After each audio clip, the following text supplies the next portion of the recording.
The Great Depression, a catastrophic event so profound, it shook the world to its core. This was not a localized crisis, but a worldwide economic tsunami that left no corner untouched. Economies, once flourishing, crumbled like sandcastles, plunging the globe into an abyss of financial despair.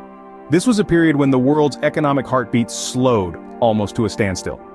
From a political perspective, the Great Depression was a catalyst that reshaped nations' leadership and policies. It brought about a wave of political change as governments grappled with the crisis, trying to find solutions to the mounting problems. And socially, the Depression was a time of hardship and struggle. Families were torn apart by poverty and unemployment. It was a time of breadlines and dust bowls, a time when the world seemed to be on the brink of collapse. But what caused such a seismic event? The answer lies in the events leading to the stock market crash of 1929. Rewind to the 1920s, an era of prosperity and exuberance. The aftermath of the First World War had left America basking in a new dawn of optimism, a period often fondly referred to as the Roaring Twenties. The nation was booming, and the economy was on an upswing, fueled by a surge in consumerism and technological advancements. In this decade of dynamism, the American dream seemed within everyone's grasp. The introduction of credit, or buy now, pay later, sparked a shopping frenzy. Radios, refrigerators, and automobiles weren't luxuries anymore. They were necessities. The desire to own and consume was intoxicating, driving the economy in an upward spiral.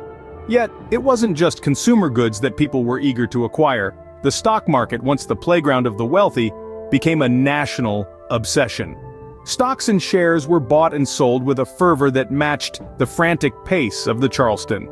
The stock market was growing at an unprecedented rate, and people from all walks of life were investing, hoping to cash in on the seemingly endless prosperity.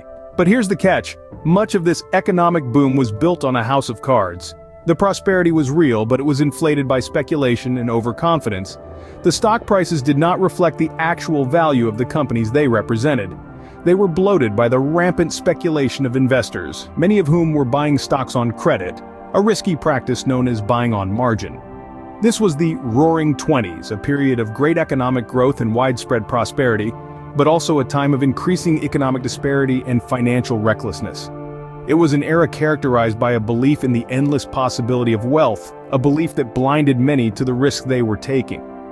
But beneath the surface, a financial disaster was brewing. October 24, 1929, a day that would go down in history as Black Thursday. It was the day when the seemingly impenetrable bubble of the stock market finally burst, triggering a wave of panic selling that swept across Wall Street. The morning of Black Thursday dawned like any other, but as the day progressed, a sense of unease began to settle over the stock exchange. Investors watched in disbelief as stock prices began to plummet, setting off a frenzy of panic selling. By the end of the day, a record 13 million shares had been traded, and the market had fallen by 11%. This was only the beginning. The following days saw an even more drastic drop in stock prices. The market was in freefall, and there was nothing anyone could do to stop it. The role of banks and investors in this crash cannot be understated. Banks had been lending money to investors so they could buy stocks on margin, meaning they only had to put down a small percentage of the stock's price and could borrow the rest. When the market crashed, these investors were left with massive debts they couldn't pay back. Banks, in turn, found themselves in a precarious situation, with loans going bad and their own investments in the stock market turning sour. The result was a vicious cycle of fear and panic. Investors sold stocks in a desperate attempt to cut their losses, driving prices down further. Banks called in loans, causing more selling. As the panic spread, it became a self-fulfilling prophecy. In the aftermath, the stock market was a shadow of its former self. Blue-chip stocks that had once been the darlings of Wall Street were now worthless. Investors who had once been millionaires found themselves penniless. The economy was in shambles. In a matter of days, the once roaring stock market had plummeted into despair. The bubble had burst, and the fallout would lead to the most severe economic downturn in the history of the industrialized world, the Great Depression. The stock market crash was just the first domino to fall. Imagine a row of dominoes, each one precariously balanced, ready to knock into the next. The stock market crash in 1929 was that first domino, the initial tumble that sparked a catastrophic chain reaction. Suddenly, the vibrancy and prosperity of the Roaring Twenties were replaced with the sobering reality of economic collapse. Banks, once the epitome of stability and security, were the next dominoes to fall. As panic spread, people rushed to withdraw their money, only to find that the banks didn't have it. The banking system was built on trust, and when that trust evaporated, so too did the bank's solvency. By 1933, nearly half of all U.S. banks had failed. The domino effect continued, with each bank failure leading to more fear, more panic, and more economic instability. Unemployment skyrocketed as businesses shuttered their doors. By 1933, a quarter of the American workforce was unemployed. That's 1 in every 4 people without a job, without a means to support their families. The impact on ordinary people's lives was devastating. Savings vanished overnight, homes were lost, and families were torn apart by financial strain. The American dream, once so attainable during the Roaring Twenties, seemed like a cruel joke in the face of such hardship. But the effects of the stock market crash didn't stop at America's borders. This was a global catastrophe. The interconnectedness of the world economy meant that when the U.S. economy faltered, it sent shockwaves across the globe. From Europe to Asia, economies crumbled and unemployment soared. The domino effect of the stock market crash was a stark reminder of how interconnected, yet fragile, our global economic system can be. It was a lesson learned in the harshest way possible, through the suffering and hardship of millions. The world had officially entered the Great Depression. In the face of the worst economic crisis in history, the government was left scrambling for solutions. With the nation plunged into the depths of the Great Depression, the government's initial response was spearheaded by President Herbert Hoover. His administration believed in a laissez-faire approach to economics, a philosophy that advocates for minimal government intervention.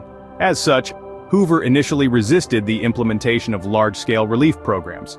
However, the severity of the crisis soon forced the government to abandon its hands-off approach. The Hoover administration enacted the Emergency Relief and Construction Act in 1932. The country's first federal unemployment assistance program, yet this was not without its controversy. Critics argued that it was too little, too late, and that the government's response was woefully inadequate given the scale of the crisis. Hoover's policies were also met with significant public disapproval. His reluctance to provide direct federal aid led to widespread criticism, and his perceived indifference to the plight of the American people led to his defeat in the 1932 presidential election. The government's approach to handling the crisis was also criticized for its lack of foresight. The stock market crash was seen as the result of speculative excess and lack of regulation. Yet the government failed to implement significant regulatory reforms in its aftermath. This lack of action was seen by many as a missed opportunity to prevent future crises. Furthermore, the government's response exacerbated income inequality. While the wealthy were able to weather the storm with their savings, the poor and middle class bore the brunt of the depression. This led to an increase in social unrest and contributed to the deepening of the economic crisis. In the end, the government's response to the Great Depression was marked by hesitation and missteps. Despite the unprecedented nature of the crisis, the administration's policies were seen as inadequate and poorly executed. This period serves as a stark reminder of the devastating consequences of economic mismanagement. The government's response was too little, too late. Enter Franklin D. Roosevelt and his New Deal, a beacon of hope in the darkest of times. In the shadow of the Great Depression, Roosevelt was elected president in 1932, promising a New Deal for the American people. This was no mere campaign slogan, but a comprehensive suite of reforms aimed at relieving the economic hardship that gripped the nation. The New Deal included policies and programs designed to provide relief for the unemployed, recovery of the economy, and reform of the financial system. It introduced significant changes in the role of government in American society, shifting towards a more active presence in economic affairs. The New Deal was a game changer. Programs like the Civilian Conservation Corps and the Works Progress Administration put millions of unemployed Americans back to work, constructing infrastructure and public works projects. The Social Security Act established a system of old-age pensions and unemployment insurance, a safety net for American citizens. The New Deal was not without its critics, and it was not a magic bullet that immediately lifted America out of the Great Depression. But it did lay the groundwork for a more balanced economy, with the government playing a more active role in managing economic downturns. The long-term effects of the Great Depression were profound. It shaped modern economic policy, leading to greater governmental regulation and oversight of the economy. It served as a stark reminder of the perils of unchecked speculation and economic imbalance. The lessons learned from the Great Depression have informed economic policy decisions to this day. As we reflect on this period in history, it's important to remember the human element. The Great Depression was not just an economic downturn, it was a time of great struggle, hardship, and resilience. It was a time when the American people, guided by strong leadership and innovative policy, found a way to persevere and build a stronger future. The Great Depression was a painful lesson in the perils of unchecked speculation and economic imbalance. The stock market crash of 1929 and the subsequent Great Depression were defining moments in global history. A period of unprecedented prosperity, dubbed the Roaring Twenties, created an economic bubble that was bound to burst. When it did, the effects were catastrophic, leading to a domino effect that rippled through the global economy. The crash wasn't an isolated event. It was the result of a perfect storm of speculative excesses, weak regulatory mechanisms, and an unsustainable boom in the stock market. The aftermath was the Great Depression, a period of profound economic hardship and high unemployment rates that lasted for over a decade.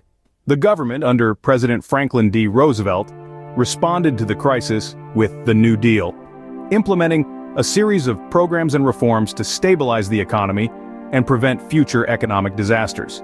They serve as a stark reminder of the importance of economic balance and regulatory oversight, a lesson we must never forget.